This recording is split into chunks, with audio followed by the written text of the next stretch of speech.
Allô, Oui, bonjour. bonjour. Bonjour encore. Est-ce que vous nous...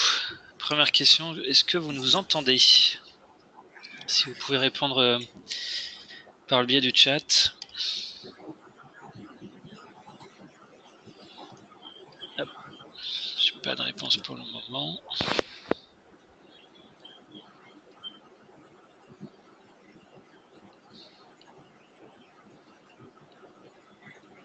Allô.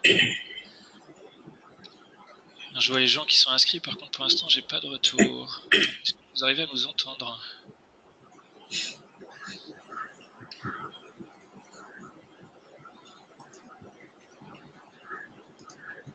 Oui, ok, c'est bon. J'ai des retours. Très bien, on va pouvoir commencer. Merci d'être Mhm. là aujourd'hui à ce webinaire sur la thématique de l'Inde. Euh, on a eu envie de vous proposer ce webinaire parce qu'il y a eu beaucoup de réformes depuis 8-10 mois qui ont été menées en Inde. Alors, on n'en parle pas nécessairement beaucoup en France, mais il y a eu pas mal de réformes, certaines qui ont suscité beaucoup de débats en Inde.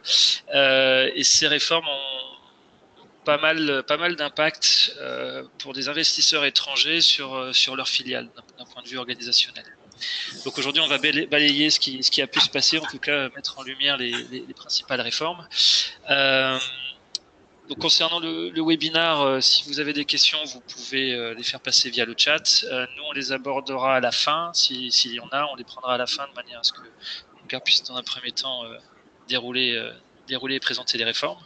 Euh, et puis, euh, et puis aussi, on a fait le choix d'une version audio. Donc, vous ne pourrez pas nous voir en image aujourd'hui, puisqu'étant donné que Onkar est basé en Inde et qu'il y a toujours des problèmes d'instabilité au niveau des connexions, on a privilégié l'audio pour éviter toute surprise.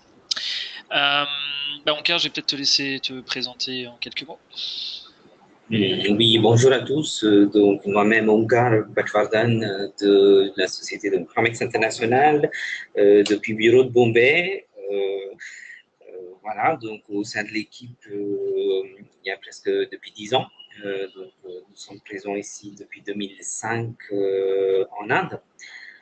Voilà, et souvent en France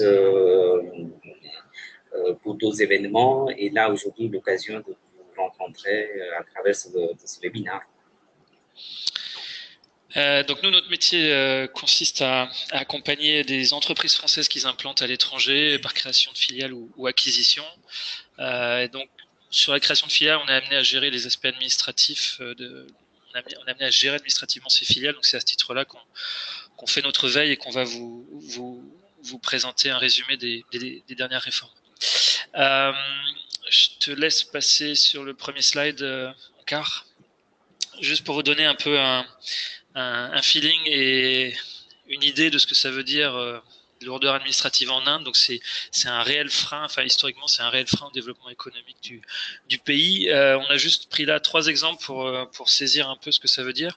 Les délais de création d'une filiale en Inde, pour être totalement opérationnel, il ne s'agit pas d'une création avec uniquement la structure juridique, mais pour être totalement opérationnel avec les enregistrements fiscaux, le capital social, le compte en banque, etc. Il faut compter 7 à 9 mois de travail pour être opérationnel en Inde. Donc ça, c'est une première réalité. La deuxième réalité des lourdeurs administratives, tout en restant toujours dans l'administratif, c'est les déclarations de TVA. Vous avez 29 États et 7 territoires indépendants en Inde. Donc ça veut dire que si vous faites du business partout en Inde, vous avez potentiellement 36 déclarations de TVA à réaliser avec des taux différents en fonction des États. Et dernier exemple, c'est faire un virement à l'étranger. Je vais peut-être te laisser encore donner quelques détails là-dessus. En quoi c'est administrativement lourd. Oui, donc, comme Guillaume vient de citer ces 3 points, c'est vrai que la création de filiales, ça peut être une petite aventure à mener tant au niveau d'organisation, organisation parallèle par rapport au regroupement, plusieurs enregistrements. Euh, recueil des papiers nécessaires, remise de la documentation auprès du RCS indien. Effectivement, ça peut prendre un certain délai. Bien sûr, les réformes dont on m'a parlé aujourd'hui vont en partie simplifier les choses, mais c'est vrai que c'est un processus assez laborieux. Bien sûr, en termes de déclaration des TVA, comme l'Inde est composée de plusieurs États avec des langues différentes, la culture différente, chacun avec son ministère, son gouvernement, évidemment, l'administration en termes de fiscalité indirecte, donc de la TVA, était toujours très différente. Et donc, la société qui est présente sur plusieurs marchés régionaux, évidemment, c'était un vrai casse-tête pour continuer à maintenir le rythme de conformité quand on fait des affaires. Rien que un exemple des virements internationaux dont on peut parler, voilà, qui se fait aujourd'hui dans le monde western sous forme de banque par Internet, mais ce n'est toujours pas le cas en Inde. Donc, voilà, ce qui nécessiterait beaucoup de remises de documents, beaucoup de remises de preuves, de justificatifs, déclaration de motifs du virement vers l'étranger, les certifications, etc.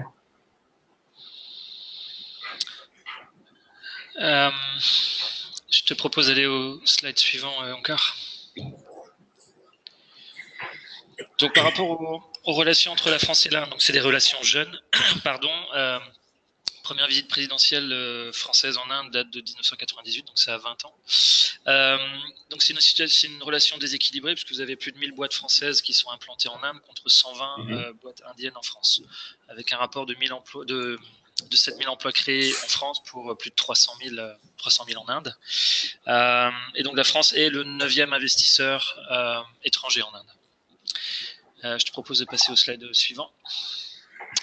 Donc concernant les secteurs porteurs sont assez vastes puisqu'il y a beaucoup de choses à faire aussi bien au niveau des infrastructures que des biens de consommation. Donc l'Inde est performante au niveau pharma, donc il y a pas mal de choses à faire là-bas aussi pour des boîtes étrangères. Il y a le secteur énergétique où il y a souvent une pénurie d'énergie dans certaines régions.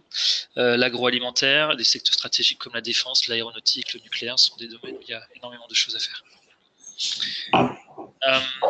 Je propose de passer au slide suivant, car.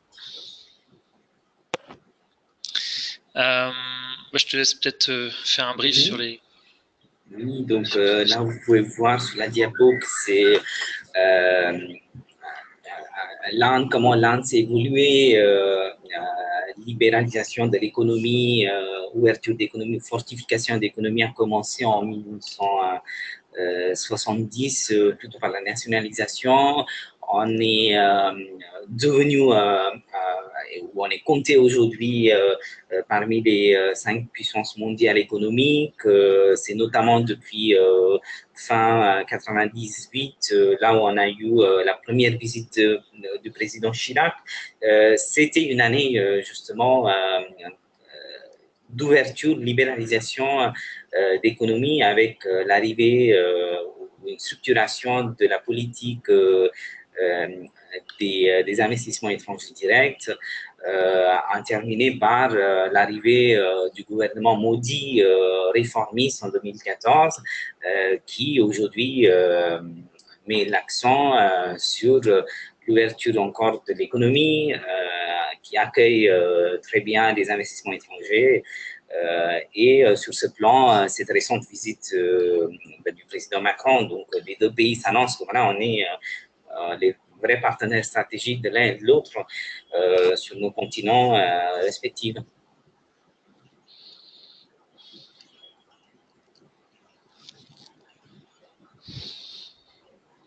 Voilà, donc oui. On va donc commencer à regarder sur 3 ou 4 volets comment donc ces réformes prennent la forme. Aujourd'hui, il est nettement clair que l'accueil des IDE, donc les investissements directs étrangers, ou la FDI, donc le Foreign Direct Investment, comme on appelle, c'est nettement plus évolué.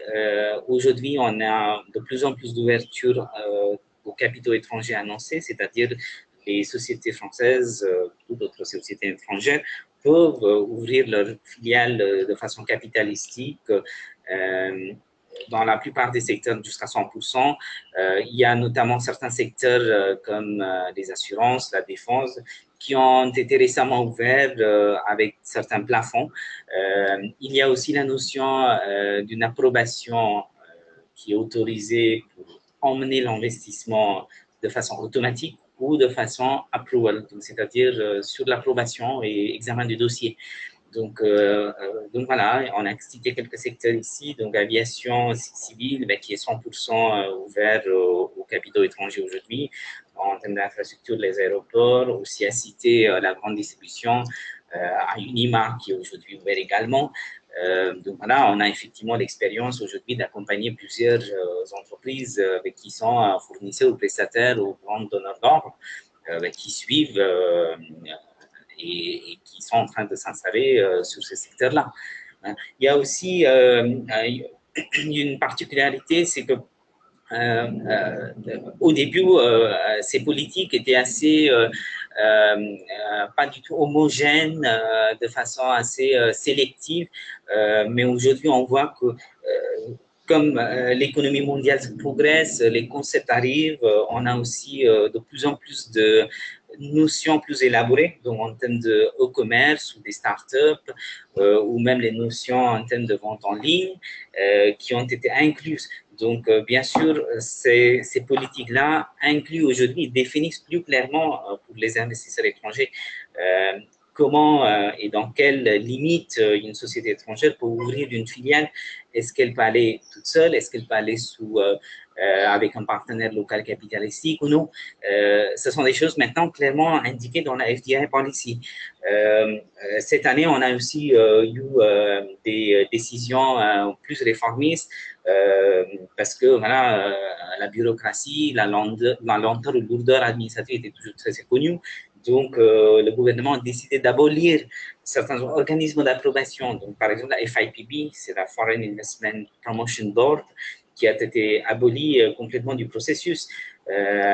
Et bien sûr, une décentralisation de pouvoir aux régions a été accordée, qui permet aux sociétés d'approcher directement les ministères concernés. Aujourd'hui, là, on a parlé de la création de sociétés. C'est vrai que le processus commence à changer, commence à être allégé avec un seul formulaire qui est à remettre auprès du RCS indien.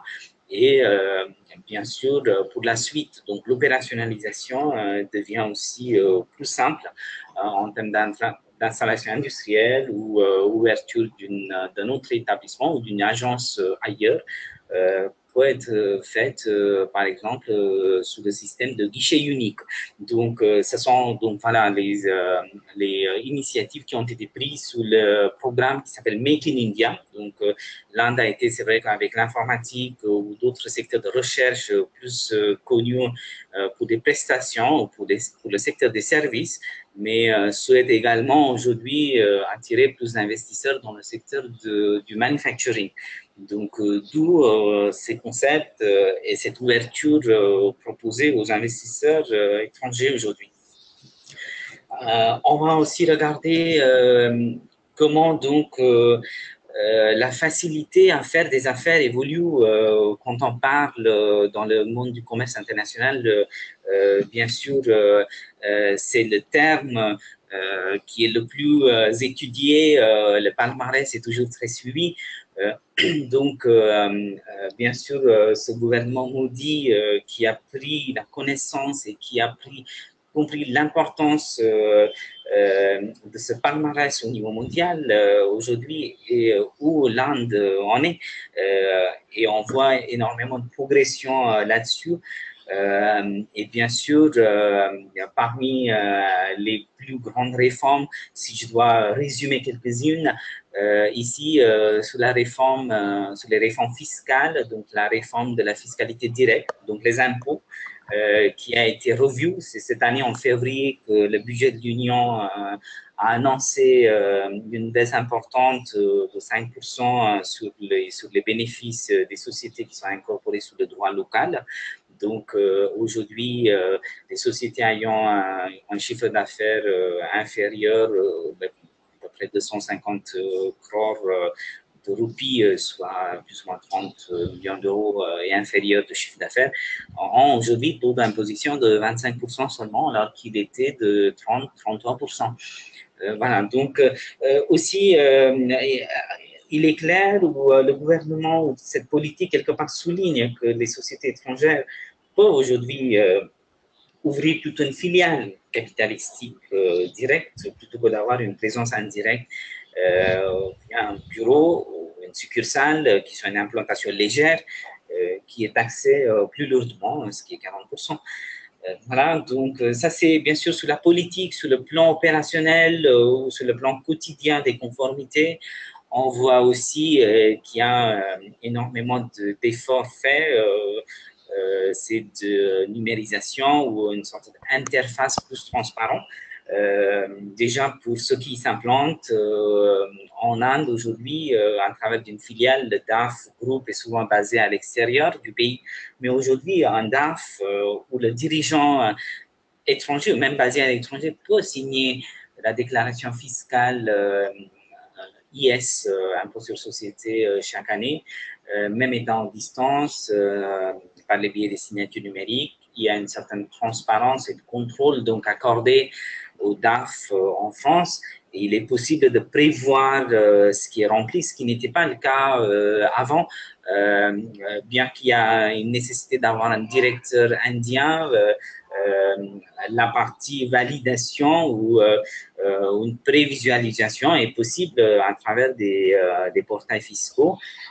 Bien sûr, c'est non seulement comment dire, un processus one-way, donc il y a aussi de façon interactive, c'est-à-dire même les e-proceedings ou les e-assessments dont on parle aujourd'hui, c'est les évaluations d'imposition qui se font en ligne de plus en plus.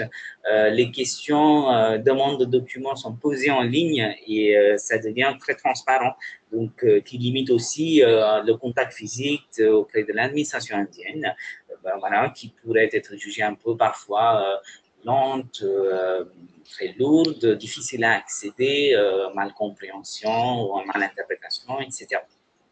Ça semble un détail, mais c'est un point important.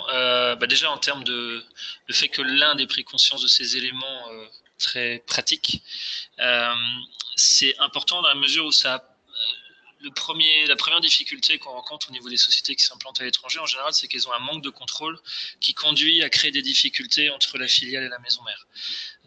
C'est pas cet élément-là qui va évidemment tout changer, mais en tout cas, ça apporte le fait d'aller en Inde, le fait de pouvoir avoir la main sur ces déclarations beaucoup plus qu'auparavant, ça apporte plus de contrôle aux sociétés françaises et étrangères.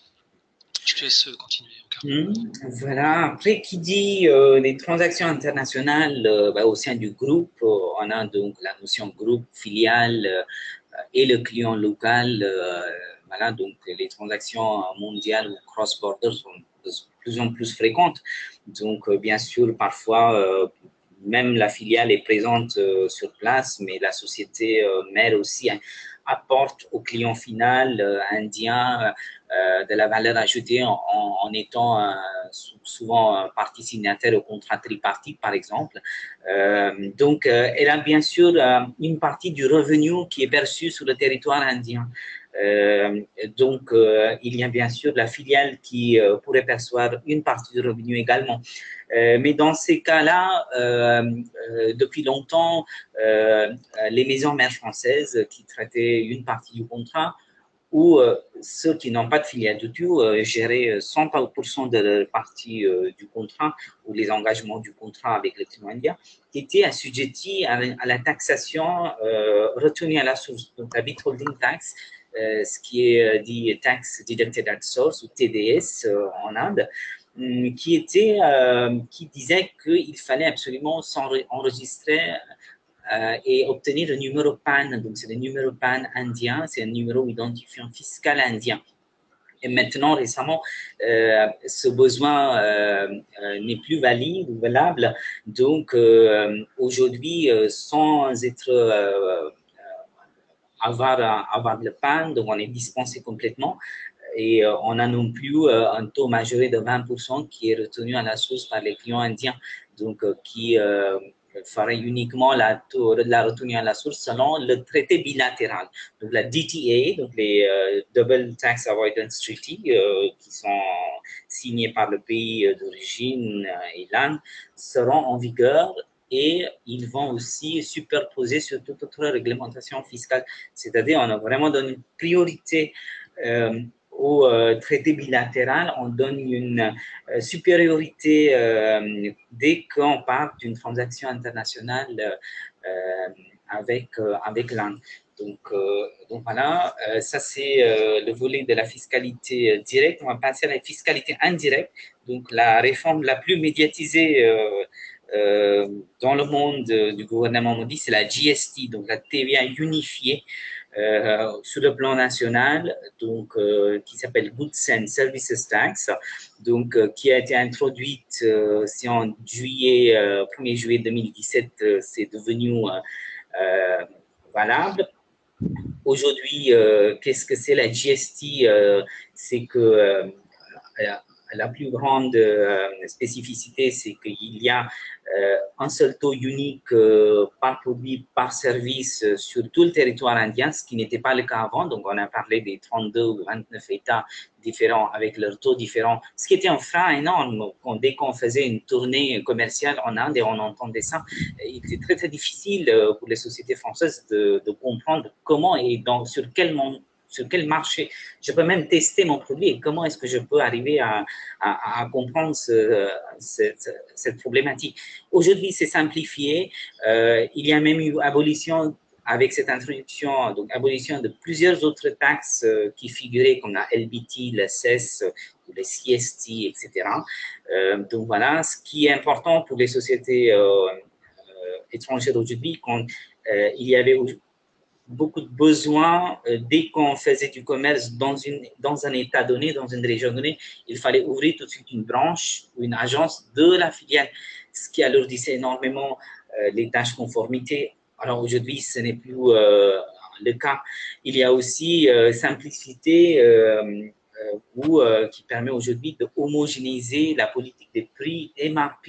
Il y a aussi ce concept des minimum retail price, c'est-à-dire prix maximum de la vente en détail. Donc aujourd'hui, la GST, c'est un taux unique. Il y a 4 taux appliqués selon les catégories de produits, donc 5, 12, 18 et 28%. Il y a certains termes qui apparaissent sur des factures GST. Donc, soit les notions de base sont toujours là, c'est des ventes intra-État et inter-État. Donc, il y a une partie GST collectée par le gouvernement fédéral ou central, d'autres parties par les États. Et après, il y a la collecte intégrée sur la IGST, donc qui sont des ventes d'un État à l'autre. Donc, cela a énormément simplifié les choses pour les filiales qui opèrent d'un seul hub et qui peut aujourd'hui centraliser la fonction de gestion de cette conformité. Voilà, au quotidien, on a vu aussi les portails, plusieurs portails qui existaient. Donc, on a aujourd'hui un seul portail de la GST. Donc, c'est vraiment One Nation, One Tax, One Market. Il y a aussi plus de clarté sur des zones économiques spéciales ou la GST sur l'import ou l'export. Donc, la réglementation est plus claire sur quelle facture, sur quel territoire facturé est-ce qu'on applique la TVA, cette nouvelle TVA ou non. Dans quel pourcentage. Il y a aussi les fréquences des déclarations qui deviennent de plus en plus claires, donc soit selon le chiffre d'affaires, il y a la mensualité où il y a des procédures par trimestre. À venir en mois de juin, c'est aussi l'étiquette logistique Flash Code qui s'appelle eBay Bill, donc qui devrait simplifier le transport des marchandises en transit, la livraison et reconnaissance de la taxabilité et la livraison. Voilà, il y a aussi le concept lancé par les douanes, c'est le SWIFT, donc différent du système bancaire, bien sûr. C'est le SWIFT, c'est le single window, donc toujours sur le guichet unique. Il y a aujourd'hui la possibilité de réaliser ces conformités. Donc aujourd'hui, il est clair qu'une société, une filiale incorporée localement bénéficie beaucoup de facilité et beaucoup de centralisation possible des procédures qui économisent en temps, qui donnent plus de clarté, clarté pour le reporting, clarté pour l'analyse, voilà.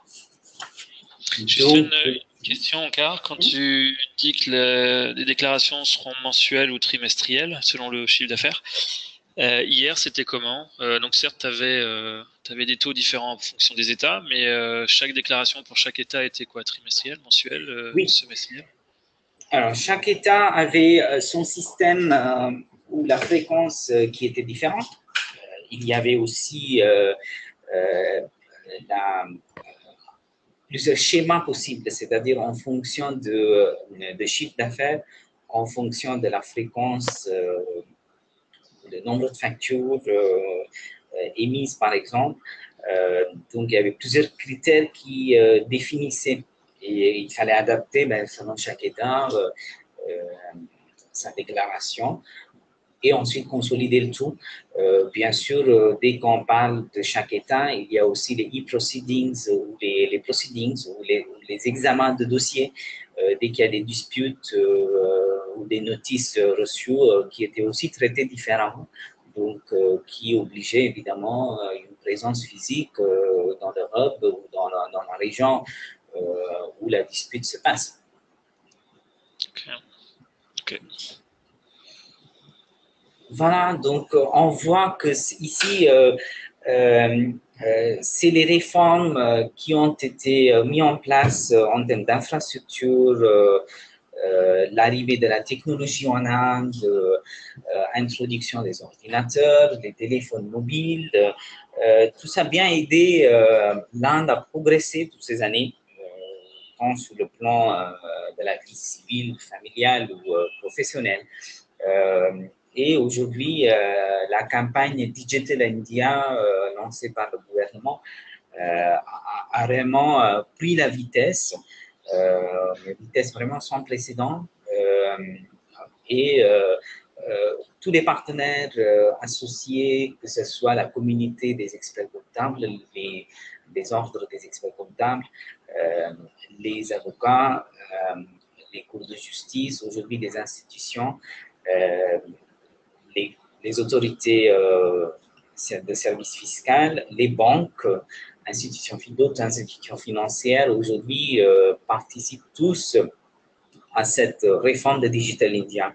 Je pense que tout le monde présent ici a dû entendu parler de la démonétisation qui a été lancée du jour au lendemain en novembre 2016, ce qui était aussi dans le but de lutter contre l'évasion fiscale, la corruption, et bien sûr pour pousser cette réforme de rendre les transactions de plus en plus digitales. Donc, cette démonétisation a eu lieu. Les billets de 500 et 1000 qui ont été les billets les plus supérieurs en termes de dénomination ont été supprimés et remplacés par les nouveaux billets. Donc, évidemment, le but étant de fiscaliser, de couvrir de plus en plus de personnes dans le système bancaire et limiter aussi les transactions en liquide ou le secteur inorganisé ou sans papier qui existe encore, hein, mais a énormément eu des contrôles lors de cette période. Et c'est un aspect très, très important pour les sociétés qui sont incorporées localement, que cela signifie de façon très, très positive en termes d'encaissement, en termes de clarté, en termes de conflits qui sont de moins en moins fréquent avec les fournisseurs et acheteurs grâce à cette clarté qu'apporte digitalisation des déclarations, digitalisation de plusieurs remises déclaratives en ligne. Sur cet aspect, en cas pour l'histoire des billets de banque, concrètement, les gens qui avaient de l'argent chez eux devaient du jour au lendemain se présenter à la banque pour échanger les anciens billets contre des nouveaux. Ce qui voulait dire que tous ceux qui avaient eu de l'argent de manière illégale, du jour au lendemain, perdaient la valeur de cet argent. Tout à fait, perdait la valeur et surtout ceux qui pouvaient le déposer sur son compte bancaire ou l'échanger étaient certainement tracés avec son numéro fiscal PAN. Et cette mesure a même été implémentée jusqu'aux audits financiers des sociétés. Donc, chaque société, même la société, si elle avait son petit flotte, la petit cash dans son coffre, était obligée de présenter ses billets et de les faire remplacer auprès du guichet. Et justifier leur provenance. Voilà, justifier les sources, justifier sous quel délai ont été remis, quand est-ce qu'ils ont été retirés, etc. Okay. Voilà. Il y a aussi donc la partie KYC, donc c'est une norme qui est beaucoup fortifiée et rendue très rigide sur le milieu financier maintenant. KYC, c'est Know Your Customer. Donc, souvent, la filiale incorporée ou tout autre individu même est aujourd'hui en Inde en train de compléter ou dans les délais d'annoncer. Donc, actuellement, c'est vrai que le gouvernement indien annonce beaucoup de deadlines. Donc, évidemment, on est censé veiller ces deadlines tant sur le niveau civil ou personnel ou au sein des sociétés, pour être conforme vis-à-vis aux banques. Donc, même si pour une bancarisation instantanée, il y a la e-KYC. Donc, il y a deux choses qui aident la e-KYC aux banques, c'est d'identifier d'une part l'identité biométrique de la personne, plus lier cette identité avec sa carte fiscale. Donc, instantanément, les placements peuvent se faire, les banques peuvent ouvrir un compte bancaire, ce qui est très, très important dans le milieu rural. Aujourd'hui, les sociétés aussi sont emmenées à se présenter avec les fiches ou les pièces d'identité de leurs mandataires sociaux. Donc, ce qui permet aussi de compléter qui sont les actionnaires, qui sont les dirigeants d'une telle société.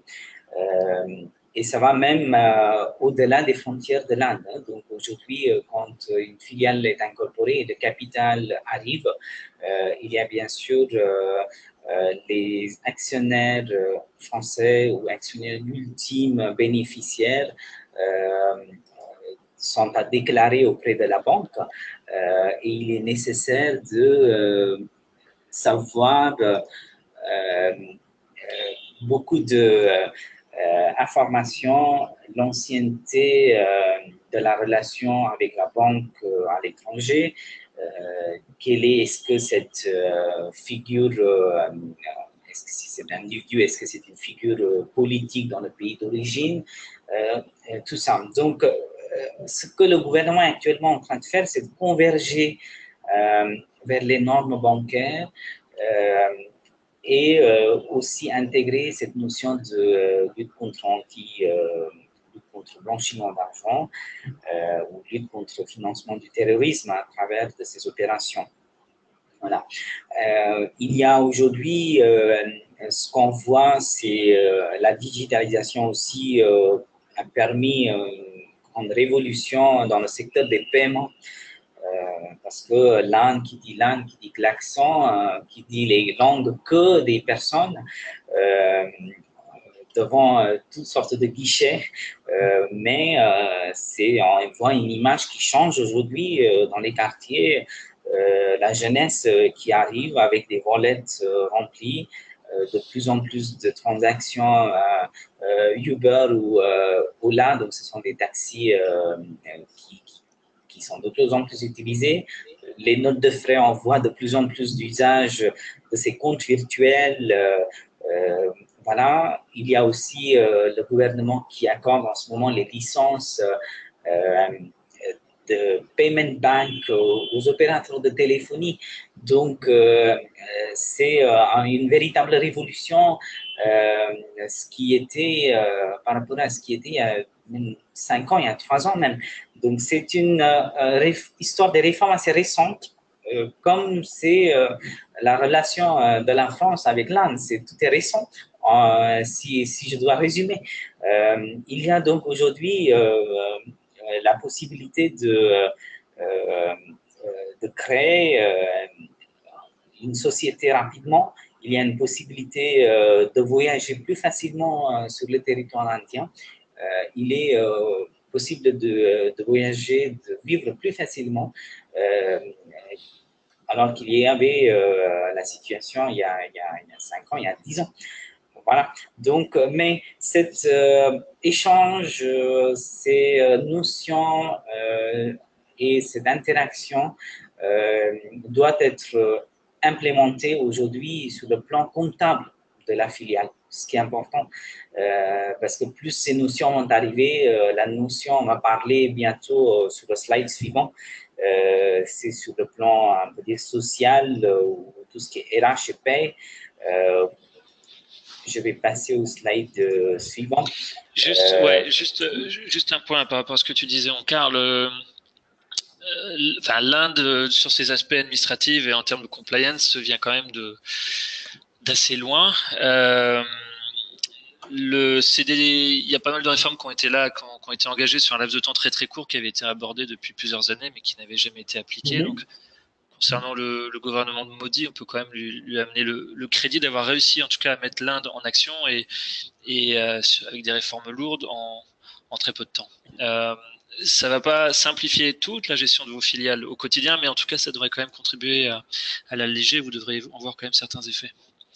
Je te laisse continuer, encore.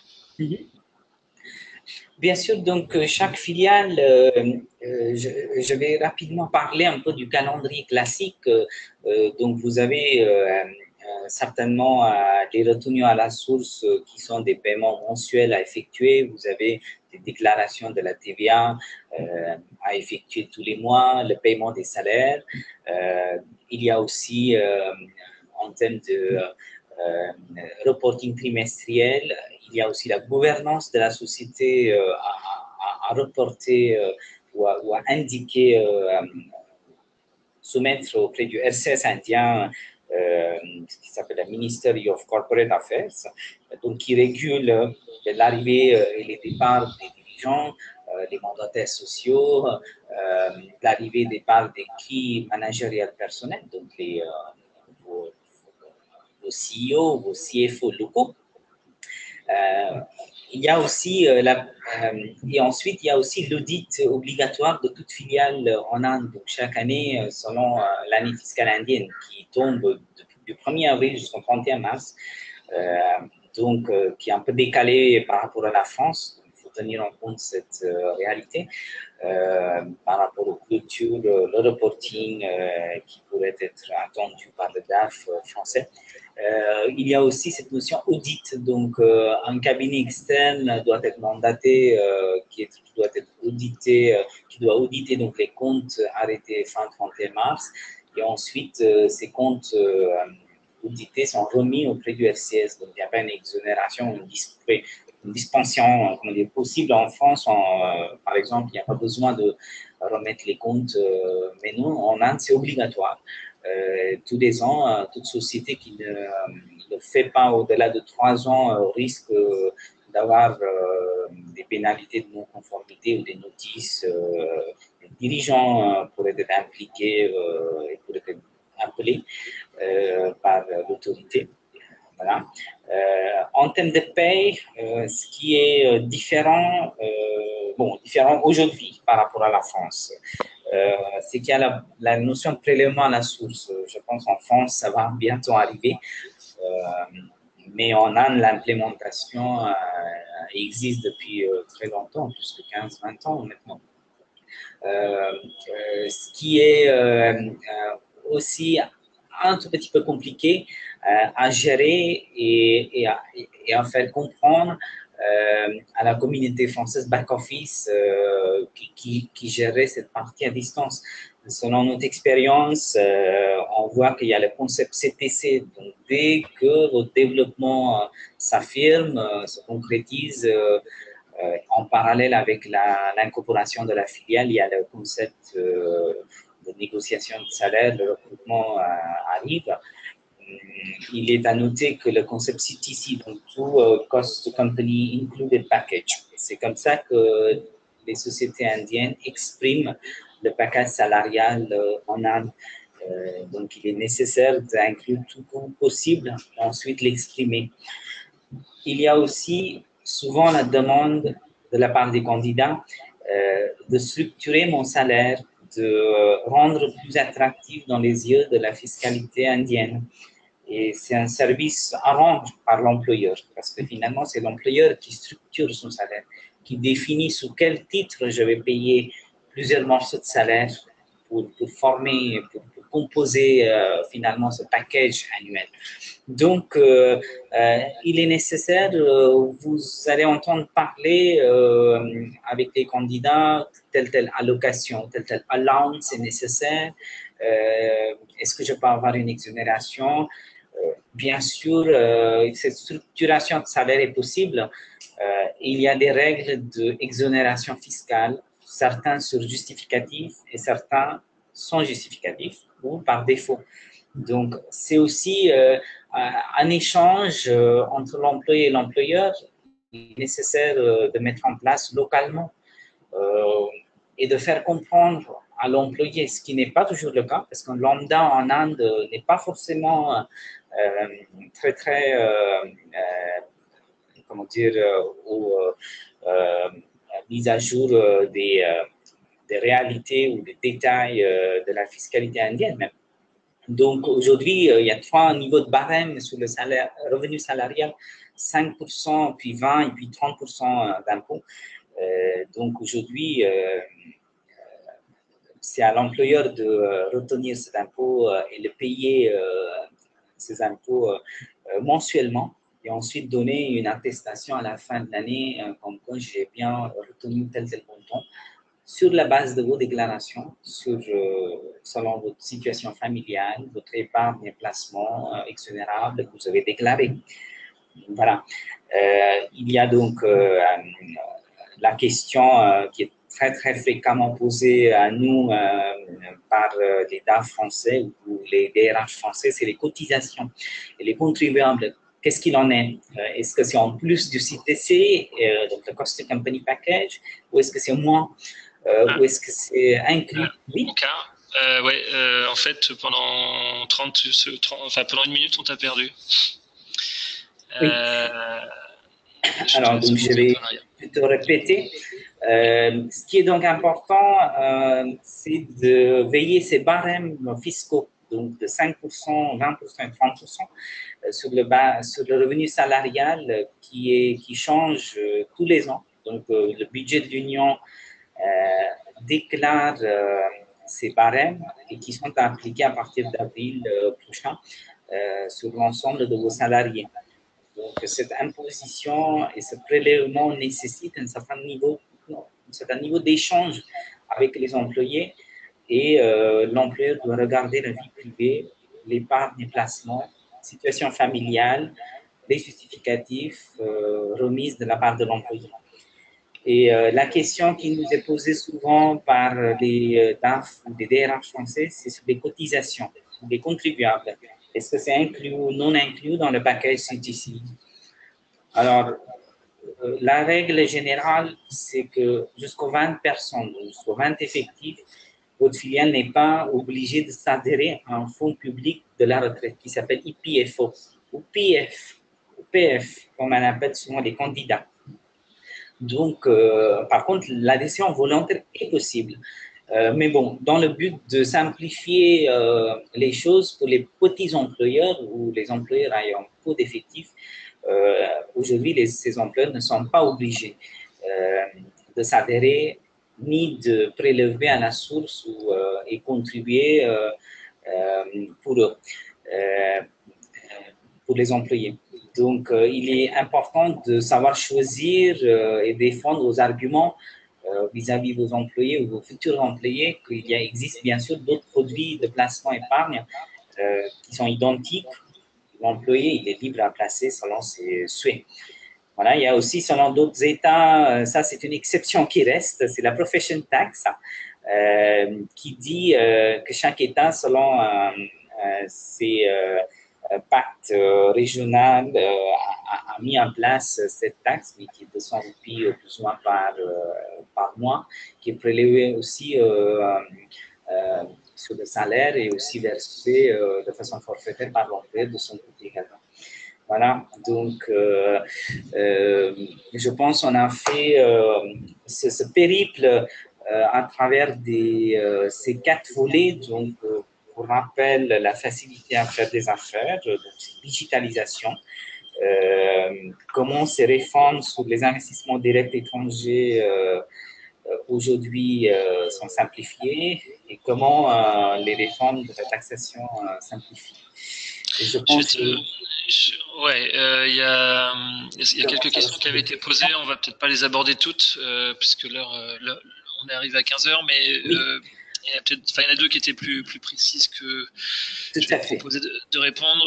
Donc, il y a une personne qui avait posé une question sur la TDS. Est-ce que les flux intragroupes sont aussi soumis à la TDS, facturation entre la maison mère et la filiale? Aujourd'hui, la TDS de 10% est déduite de nos règlements.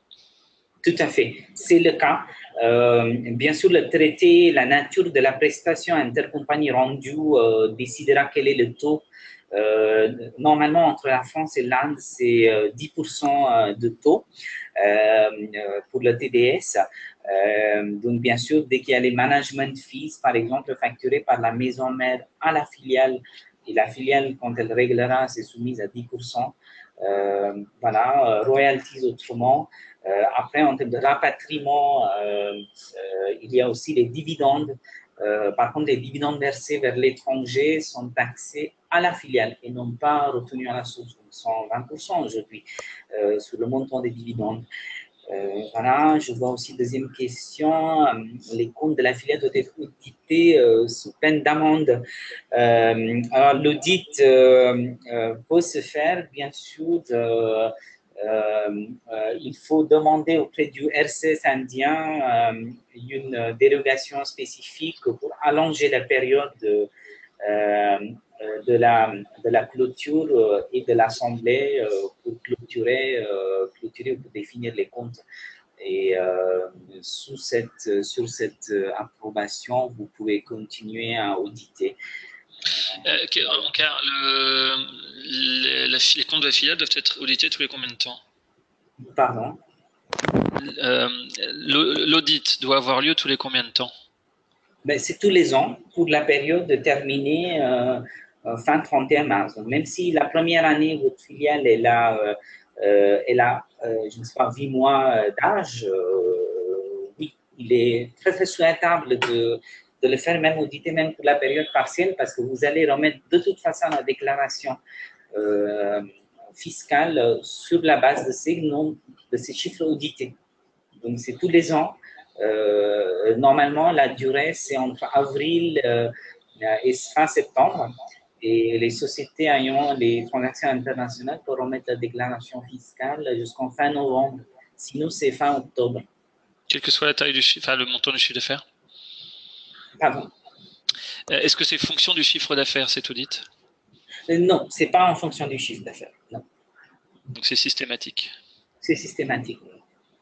Ok. Ok.